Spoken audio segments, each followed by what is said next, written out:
Oh, yes.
I hope everything is okay.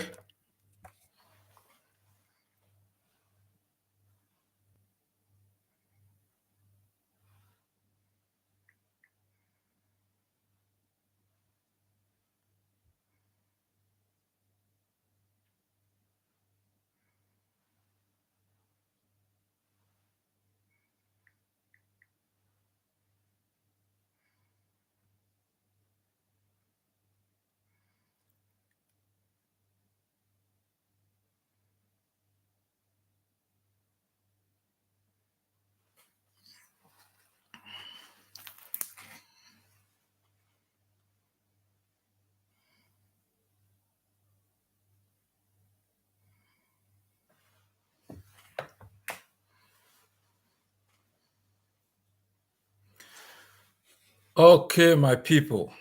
I hope there is clarity in the video.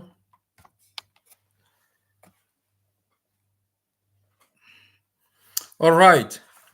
Uh, Patriotic greetings to all of you fellow Amazonians, and I'm hopeful that this communication is going to be able to bring clarity to so many issues which are of concern to our people and are of importance to our liberation. I am also hopeful that we continue this conversation as a people as we struggle to find a just path that impacts our people less and reduces to a certain extent the pain that the occupation has imposed. I've got two issues to speak about today, and those issues are mainly in the great state of Mezam. The first is the ban on bike riders by the colonial SDO of Mezam, and the second is the call for a change of taxi colors. But before I get into that, let me thank each and every one of you for remaining committed to our struggle and for being vigilant in ensuring that you remain the vanguard to protect the integrity of our resistance. It is very important, if we have to safeguard the integrity of our resistance, for us to be vigilant. Struggles are bedeviled by manipulation, intoxication, agenda settings, narrative creation that undermines the primary objective of resistance, and diluting the message of nationalism. And so that is even more so in the 21st century, where social media is just a click away. So, my fellow people, we are dealing with devils in human skin. People who do not recognize that we are humans, people who have never believed that we could rise up and challenge the way we have been treated, people who are yet, to realize that their time in Amazonia has come to an end. Because for so long, they have lived in a state of self-deceit that has been maintained by Amazonian traitors and beneficiaries of the system of deprivation. And you can understand that when you deal with a facade whose face is yours, it's sometimes very difficult to uproot, to undermine. We have lived for so long in a state of adjustment and survival. We've never experienced real life. We've never known opportunities.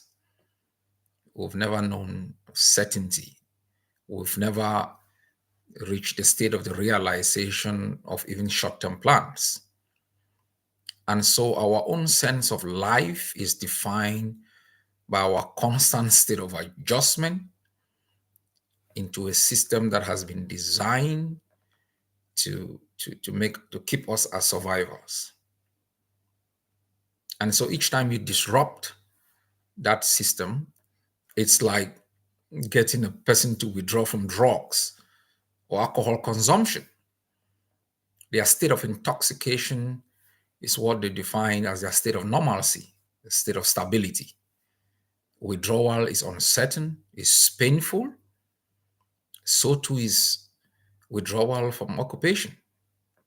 We are like prisoners who have been in jail for 30 years. They've adjusted to the life in jail, the routine of their oppressors, and suddenly one day the prison gate is swung open. They get out, they find high-rise buildings, supermarkets, street lights, and they need a bus ticket. They understand nothing. They have no sense of the reality in which they suddenly find themselves. And for them, remaining in prison is a life of certainty and security. So I understand you, Amazonians, when you think that because we are resisting, that invites the punishment of the enemy.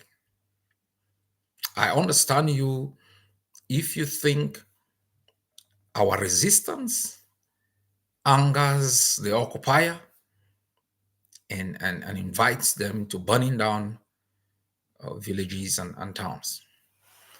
I would like to read a letter. This letter was written in 1963.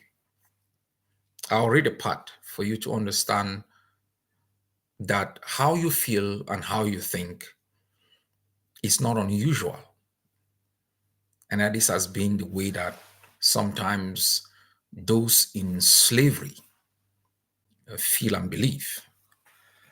This letter was a reaction to a letter written to Martin Luther King Jr. by other preacher men. They accused him of bringing chaos into their city. They told him his actions are creating the reaction that the people are experiencing. And this was his response. You deplore the demonstrations taking place in Birmingham, but your statement, I am sorry to say, fails to express a similar concern for the conditions that brought about the demonstration. I am sure that none of you would want to rest content with the superficial kind of social analysis that deals merely with the effects and does not grapple with underlying causes. It is unfortunate that demonstrations are taking place in Birmingham, but it is even more unfortunate that the city's white power structure left the Negro community with no alternative. They talk about ghost towns, they talk about lockdowns, they talk about the actions we have taken to undermine La Republique's intoxication in our educational system. They talk about, the suffering of our people as if this suffering was as a result of the resistance. And in Martin Luther Jr.'s response, he accuses people who think this way of negating the underlying causes that have compelled people to action. As I said in my last outing, two things are important here. Number one, Ambazonia has a long history of resistance against foreign domination. We are not the pioneers. We are not the initiators. Ambazonia has a long history of rejection and resistance to anti-colonial and foreign domination. Number two, as I said, the resistance is not the cause of the suffering of our people. The occupation is. The instrumentalization of the occupation with the injection of policies of deprivation, exclusion, manipulation. The resistance has not caused potholes on our roads, has not reduced our hospitals into places where patients go to die. The occupation has. And so all those throwing around these narratives are perpetuating the narrative of the occupier. And it's 60 years and we are more knowledgeable. Ambazonians are aware that these tactics of trying to blame the victims is not going to work with this generation. We are more conscious today than we were before. We are more mentally prepared today than we were before. Intimidation, manipulation, intoxication, and bribery and corruption is not going to work with this generation. And I would like everybody to know we are going to die with our heads high. We are going to die with dignity. We are going to die knowing fully well we were not corrupted, we were not manipulated, and that we stood up against a system our great grandfathers should have eliminated if they took the same bold, uncompromising stance we have taken today. I'm not in any way suggesting it's a walk in the park. It's a difficult journey. Nothing in our lives has been easy. But the indomitable spirit that we have had from the beginning has taken us from the dusty streets of Victoria across oceans into countries where heroes died to make sure they were free. We have overcome a lot of tragedies deliberately created to undermine Amazonia's growth, to emasculate our people. We are around to make sure we put an end once and for all. The state of adjustment or of adjusting to colonial domination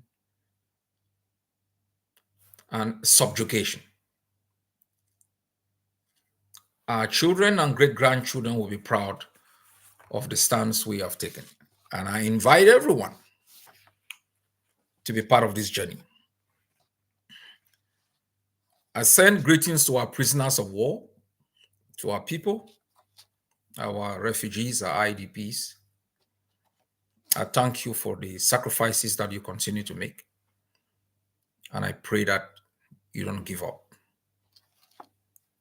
Freedom is on its way. And I know you will be proud tomorrow to have been part of the generation that made it happen. Truly, my people, we must put an end to Cameroon's madness in our land. You want to have a country you're proud of, honestly. You just simply want to go to a hospital that is clean and that you are received with respect. Our hospitals have been taken over by Cameroonians. In the last week, we've lost 2 Amazonians as a consequence of the actions of doctors, possibly doctors who are neither patient, doctors who are rattled, doctors who do not even respect us, doctors who simply are there to make money, and they've lost their sense of care providers to our people.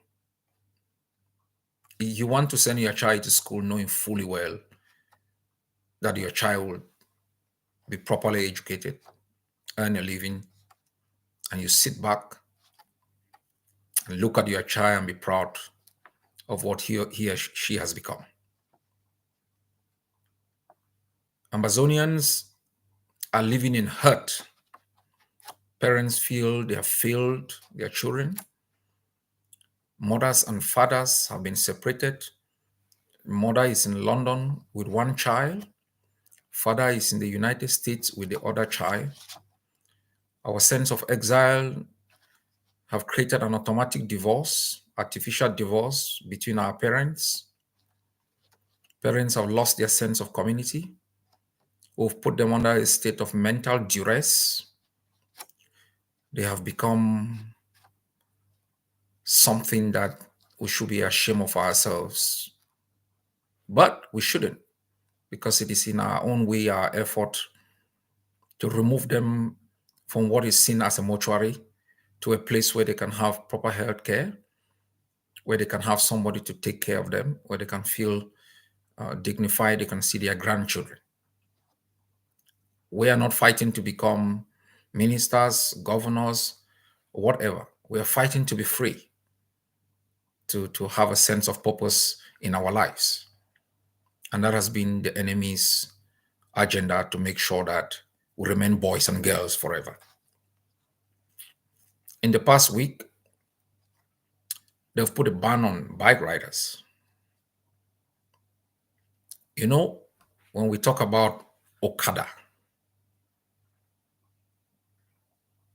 we have a narrow sense of, narrow understanding of the role they play. They are the engine of our society.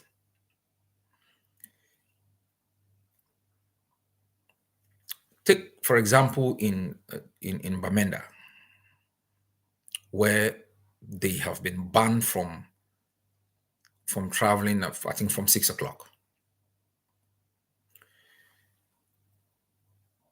Taxi drivers usually circulate on tar in a narrow space, Commercial Avenue, sometimes going to Tarinkon, going down to Nkwen. They don't go into the neighborhoods. That's left to bike riders. Bike riders are so critical as engines of our economy that you can only quantify their importance in their absence. If you live in, let's say, back travelers, Ntatru, my 90, my 8, Ngomgam, Alachu, Alatmandum, Ntatseng, Senajes, Jack style areas, your only means of transportation is using a bike.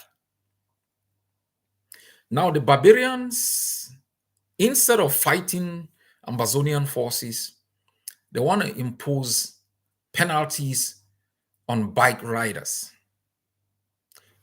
This penalty on bike riders has consequences on every other sector within Bamenda or within the state of Mezam, whether they are restaurants, bars, salons. Take, for example, bikes are not supposed to travel from 6 o'clock, right? A mother who comes to the market, sometimes they live far away. They use the bike as early as possible to be at the market in order to market their produces. They can't even leave before 6.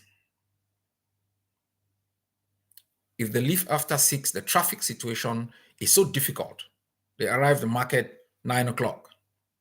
Before they set up, they start expecting workers to come back from work maybe 4 o'clock, come to the market to buy things, vegetables, tomatoes. They are supposed to, bike riders are supposed to stop work at 6. So these market women and men are supposed to leave the market by 4. That is exactly the time that they are expecting its rush hour to be able to market their produces even at a cheaper rate. They have to leave because above 6 o'clock, there is no bike rider that is gonna take you anymore. A taxi can't reach Alamandom, it can't go to St. Ajes, it can't go to Jacksta, it can't go to other places behind travelers and other places. Sometimes when people close from their different jobs, whether they are mechanics, plumbers, they come and sit in some bars, in some restaurants to just have a good meal, knowing fully well that by 7 p.m. they catch a bike and go home. When they close from job, they can't, because means of transportation back to their homes has been taken away. Let us calculate the impact, the cost of this reckless colonial ban on bike riders on the population, psychological cost, financial cost. It's not only an attack on an essential element of our economy, it's an attack on our people. And we cannot, in 2024, allow these barbarians to attack any sector of our community without our responding. And we have vowed, I know, and I have addressed these many times,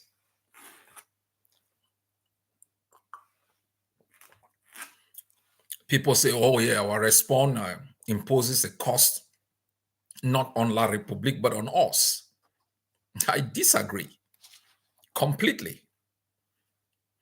Liberation struggles imposes a cost on those fighting for liberation. That's a fact. It's not a revolution to overthrow a government where the cost is spread across and can be higher on sectors or on governmental sectors. In liberation struggle, you intend to liberate the land. It imposes costs on those fighting to liberate. But also, it imposes a cost on the occupier. The occupier prides itself of governmental authority. That is what we intend every time to deny them of. You have no authority over our people. You can simply collect taxes without reciprocation in development. You can't come on our street on the 11th of February and you celebrate a day of shame. You can't call for elections in our land. Political delegitimization is the cost you impose on the occupier. Shaming is the cost you impose on the occupier.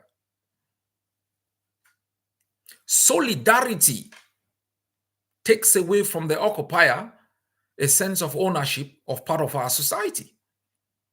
It eliminates the divide and conquer strategy, which has been a very successful strategy of occupiers. We attack bike riders, nobody says anything. You know, when they come for the bike riders, you say nothing. They defeat them. They come for the taxi drivers, there is no bike rider to back them up. Or you say, oh, I'm not a taxi driver, so I have nothing to do with this. They finish with the taxi driver, they come to the bicycle rider. There is no bike rider, no taxi driver to back them up. They finish with the bicycle rider, they come to you on foot. Even your means of escape had been destroyed. One for all for one. Even the Western Hemisphere lives on basic principles like the NATO alliance has an Article 5 principle. You attack one, you attack all. And that's something we must adopt. The consequences of this ban on our economy that is already broken is high. And we will escalate. Our reaction banning taxis from or motorable vehicles from 6 is to show solidarity with our bike riders, is to tell the occupier you attack an essential part of our community and we will respond. And you saw the other day when bike riders were arrested in Gomogam, our forces were notified and we went in there blazing and they escaped. And we felt proud. Our people felt proud. You know what it means for the bully to always get away with bullying. And for once, somebody stood up to the bully. Our people felt a sense of exoneration, a sense of pride. Some of you who watch it, you saw it like a movie, you saw it like violence. But for those who were consumed by the fire, they saw the soldiers as firefighters. How much does a bike cost? Close to 500,000, 600,000. They seize your bike and then they ask you to pay 100,000 to get it back. Where is the bike rider gonna get 100,000?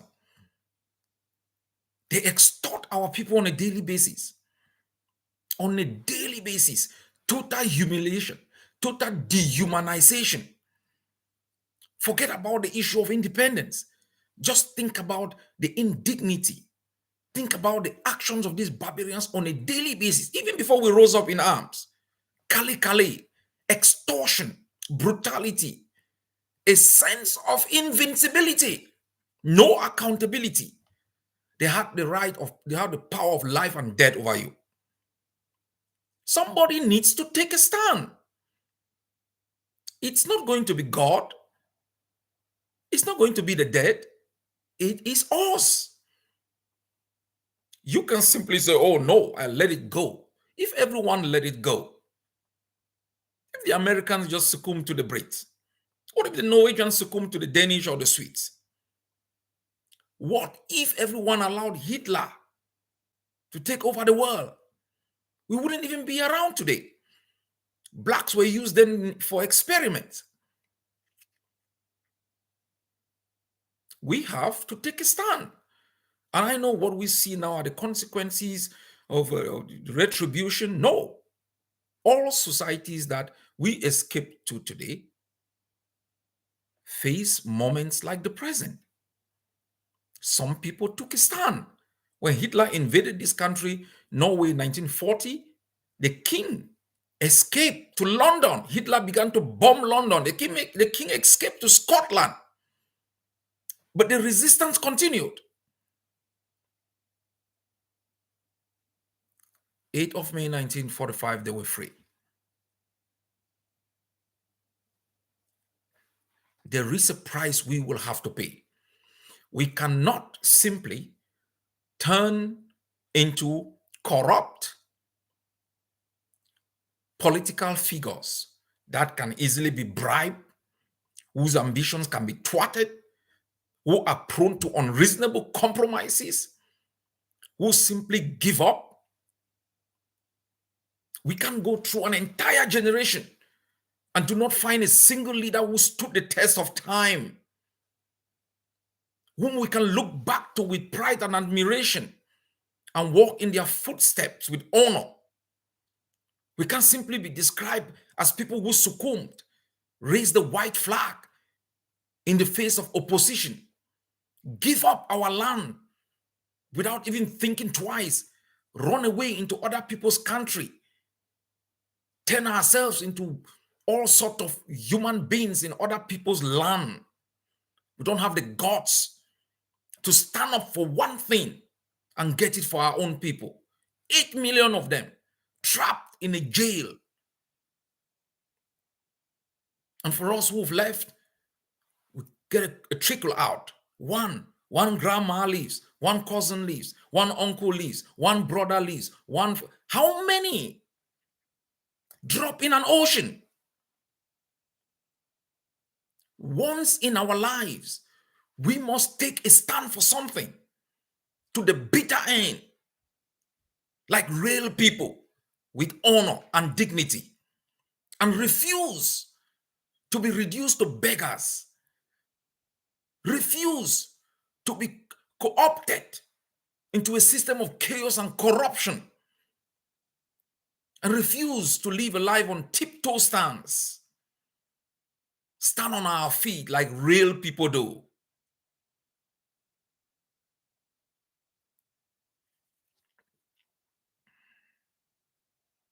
The enemy has decided it will punish our people.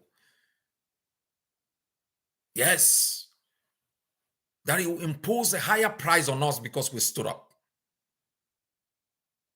We will respond. That I promise you. Within the next weeks, if they fail to stop harassing our bike riders, we will shut down Mezam indefinitely. We will cut food going into their territory. And going forward, we will divert traffic straight into Momo, down Manu, down to Meme. We will escalate. That I can assure you. We will escalate. We can't take these shenanigans anymore. And we must be prepared. Wherever you are, you must become a soldier in whatever form or shape. And everywhere is a battlefield against this nemesis, against the existence of our people.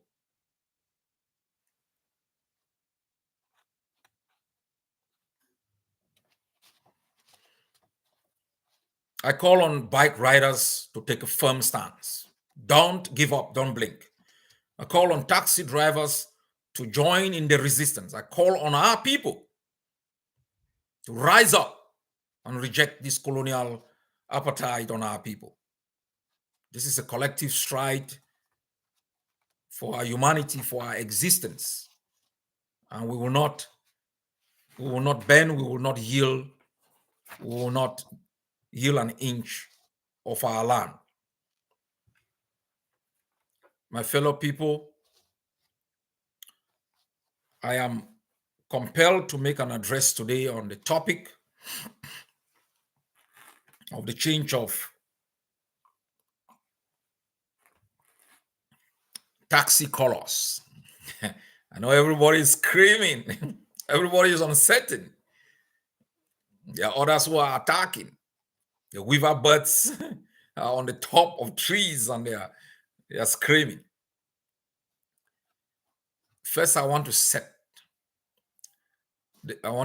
put the facts straight. I also learned, like most of you,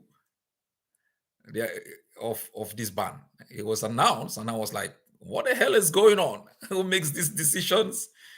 in our land without even letting me know. And so the forces in Mezam had met and made this decision. And I basically told them, listen, you don't make these monumental decisions without consulting with my office. And I moved into the stage of understanding it, and I provided clarity, because there was sometimes there is a misconception that because there is yellow in the flag of La République, then taxi color of yellow might be synonymous to that.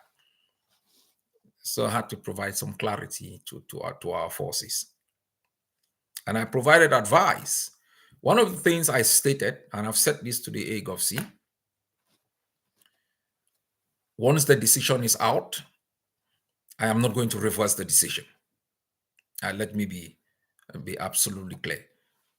I will not reverse the decision. One of the things I will not do is to undermine a decision with good intent. I provide some leadership guidance. For example, the decision was supposed to take effect from June. And I said to our forces, no, you can't simply put a monumental ban and then you don't give time for adjustment. I have also spoken to them. We have calculated the cost of changing a taxi color, possibly around 40,000.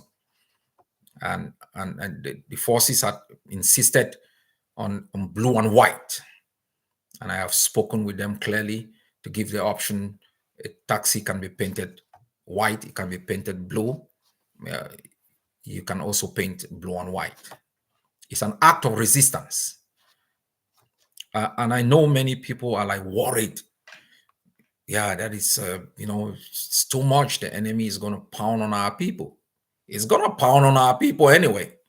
Whether you resist or you don't resist, it's going to kill you. So, as I said, resistance is not the reason why they kill us. They kill us because we are Amazonians. That's all. But I want to put this in context so we all understand. And first, let me talk about the history of the yellow color in caps. Few countries have taxis as yellow. Few, very few. You have, I think, parts of the US, India, Hungary, Spain, Singapore, parts of Canada. Norway, every car you see on the way is a taxi. You have a sign on top of the car or written by the side. The United Kingdom is black. France itself, it has no particular color. So yellow is not some color that is. Yellow color was something that it was brought about by a businessman in Chicago as far back as in 1907. He was running his business and he thought the yellow color is more visible from a distance. And New York adopted that also because of that sense of visibility. So yellow is not some taxi color that is universally applicable. Less countries use yellow color. And so I need to clear that for people to know. This is the second issue.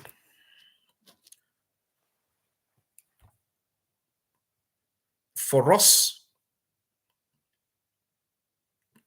to be free and independent, there has to be some level of differentiation. If I had analyzed that decision and I felt like it was counterproductive, I would insist very strongly that it's not enforced. Where I had my worries has been the different decisions that we are putting in place. And I think we should give gaps so people adjust themselves to the different decisions. When you put them cumulatively, people become confused and the decisions might not be effective. But I also think there is a season of resistance that you can see in our forces. And when you have a season of resistance, you should exploit that season of resistance, maximize its output, for the interests of the resistance. That is why I will not oppose the ban. And I advise, I've advised the forces to make sure they don't harm taxi drivers, and that the first month of implementation should be mild. Don't burn down taxis. Make sure that you can even impose a fine for taxis that do not change their colors in the month of July, and give them time to make sure that happens. I will also call on our people to avoid taking any cab that has a yellow color. You don't want to be caught in the crossfire, because it's going to happen. And you should avoid boarding any taxi that has yellow color. Those who change their color are taking a stand. They are taking a stand against Cameroon. It's the stand that is in furtherance of our objective of being free.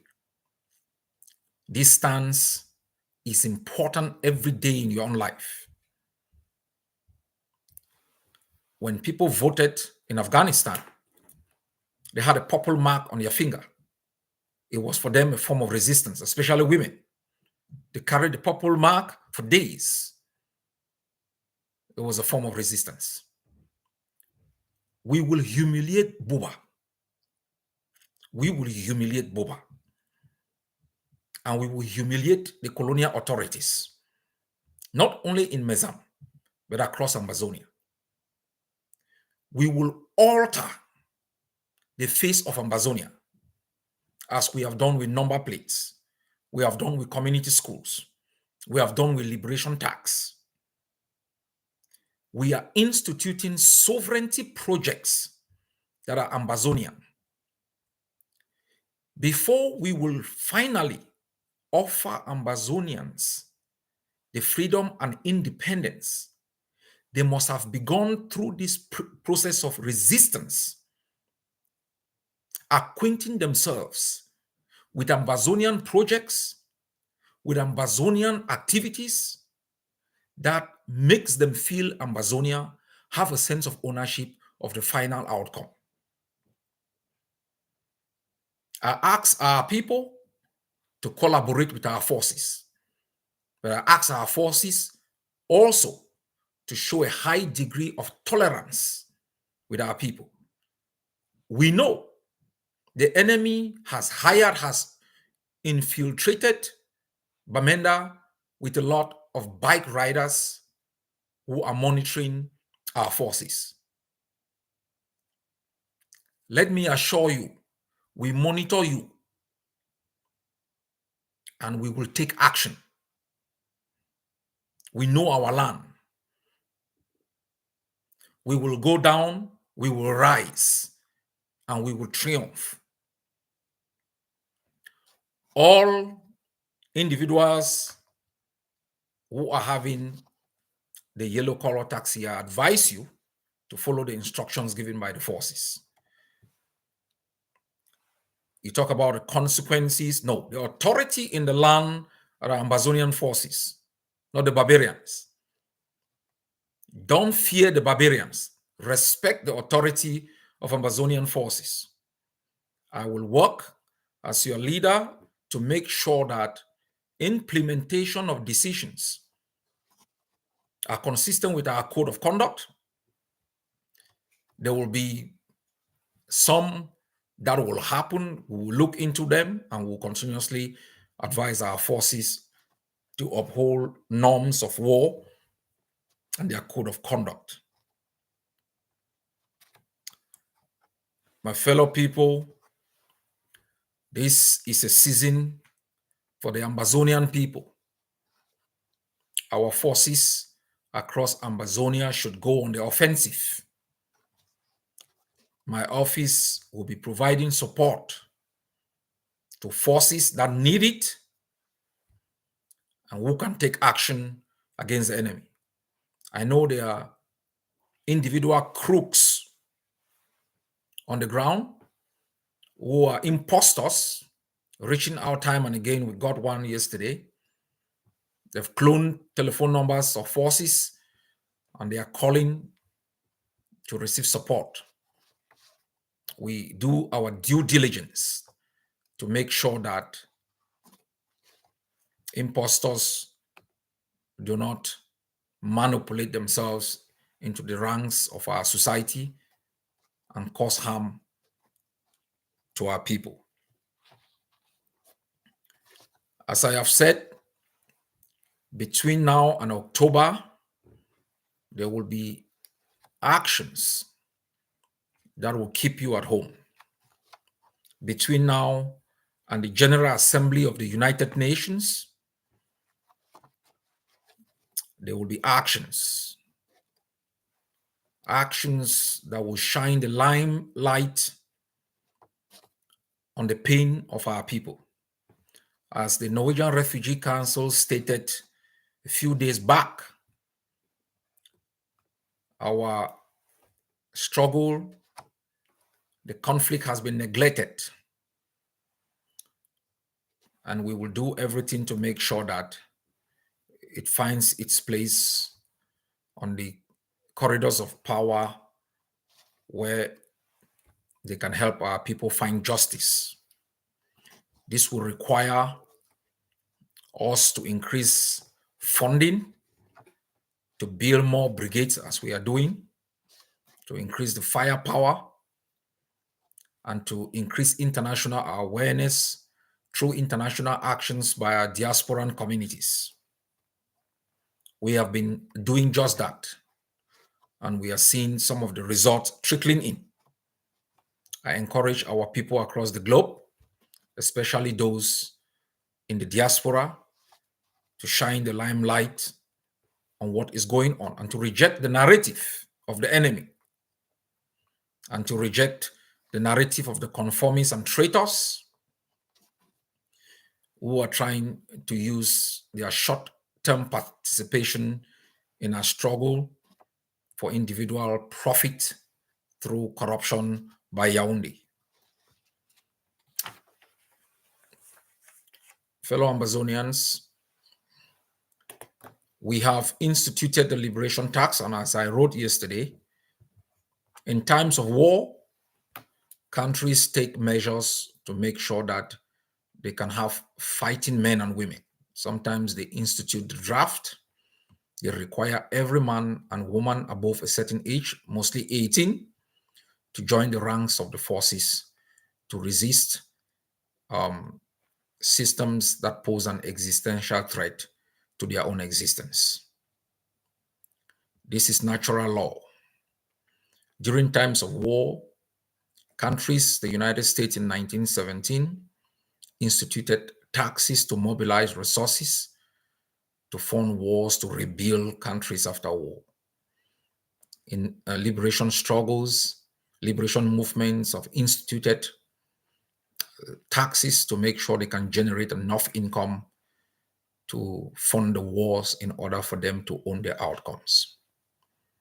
Everything we do is consistent with practices that have been undertaken by states and non-state actors. The liberation tax that we have instituted is altering the game. It is adding materials to our forces. It is giving us a sense of peace in planning and execution. Without a budget, there is tension, there is lack of cohesion, and there is lack of planning. With a budget, you can plan carefully, you can execute, you can fail, you can replan, and you can execute. And I encourage everyone to continue to pay their liberation tax. As I've also stated, for the year 2024, we expect people to have paid their taxes by the end of June. Those who don't, you would accrue some penalties. For those in the diaspora, I know you think you're far away from the mainland and you say, who are these guys? What can we do for you? Some of you know that sometimes you have to come to us in the dark to ask for access.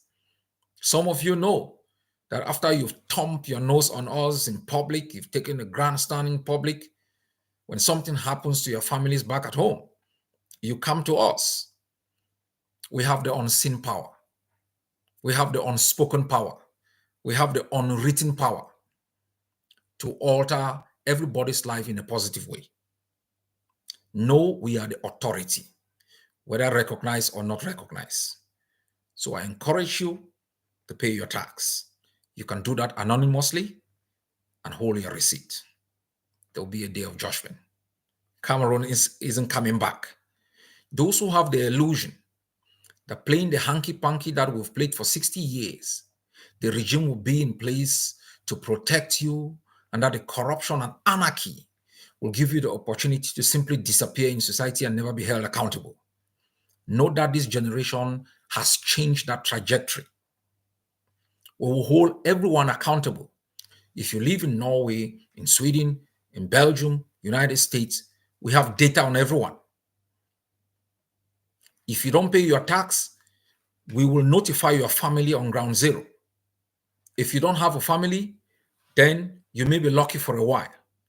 If you don't pay, your family on the ground will be compelled to pay, or we will seize your property and turn it into money to fund the war for the survival of Amazonia. Those on ground zero, the tax was made to reflect the economic situation. Women, 5,000 a year.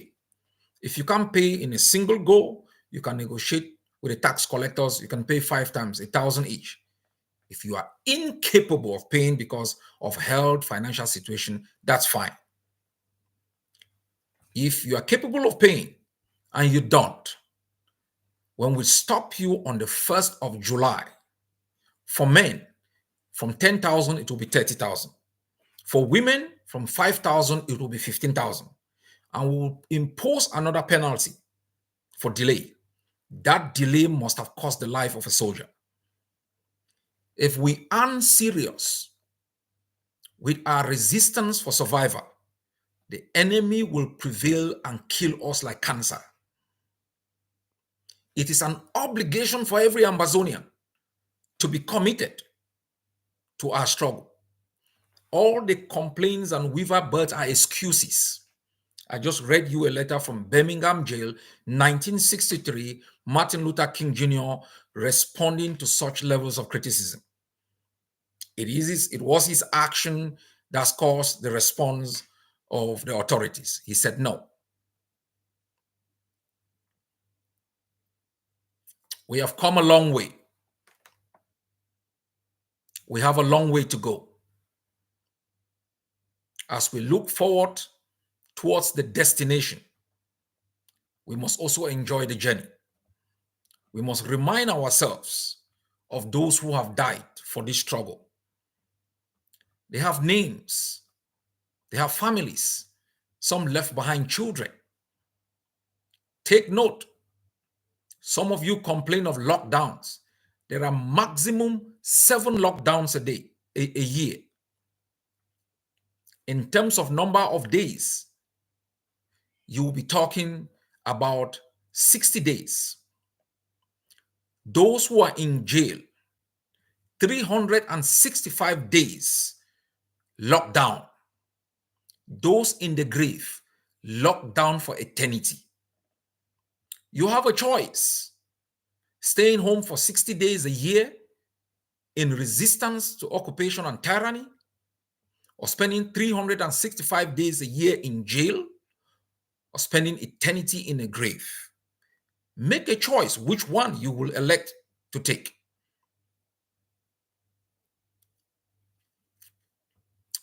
I understand we've sacrificed a lot. We still have to continue to sacrifice.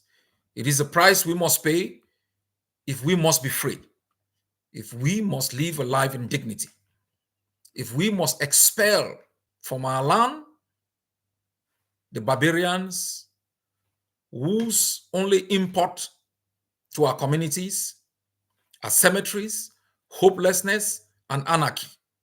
We owe no child support to Cameroon.